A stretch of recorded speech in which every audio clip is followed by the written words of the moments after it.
L'immense majorité du peuple chilien ne veut pas d'une guerre civile et les forces armées ne se prêteront pas à ce risque, car les forces armées chiliennes sont des forces armées professionnelles qui respectent les dispositions de la loi et de la Constitution.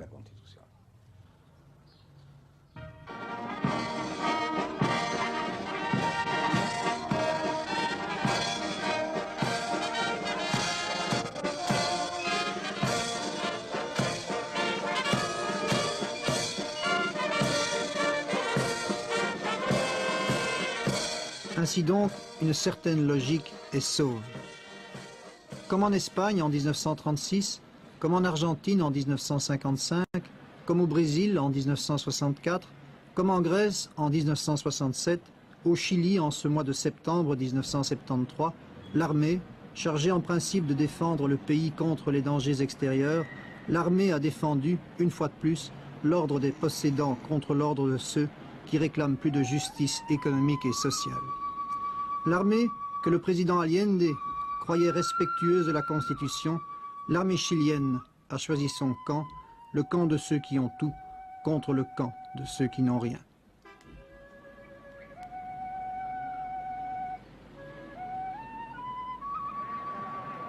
Le suicide ou l'assassinat de Salvador Allende, premier chef d'État se proclamant ouvertement marxiste et révolutionnaire, a accédé au pouvoir dans une démocratie bourgeoise par la voie des urnes, la mort tragique de Salvador Allende marque la fin d'un espoir.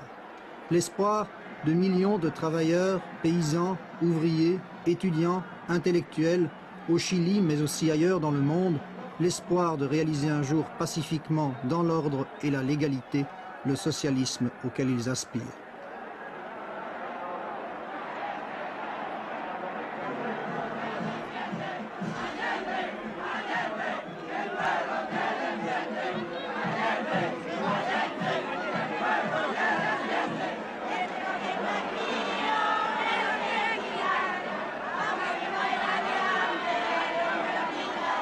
La mort de Salvador Allende, dont la popularité était énorme parmi les masses laborieuses, sa mort n'aura pas été perdue pour tout le monde.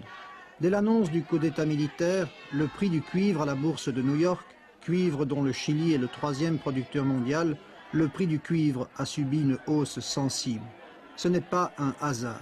Dès après le succès électoral d'Allende aux élections présidentielles de septembre 1970, et avant même qu'il accède au pouvoir, le capital national et international, et surtout les grandes compagnies multinationales américaines, particulièrement l'ITT, intriguaient dans l'ombre pour empêcher de réaliser le programme devant mettre fin à la tutelle économique des États-Unis, programme de l'unité populaire dont le président Allende nous expliquait il y a peu les grandes lignes.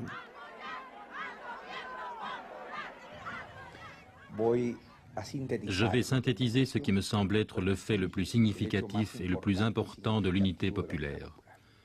En premier lieu, au point de vue politique, pour la première fois dans notre pays, et peut-être pour la première fois, je le dis sans exagérer, sur notre continent, on a réussi à grouper sur la base d'un programme commun les marxistes et les chrétiens.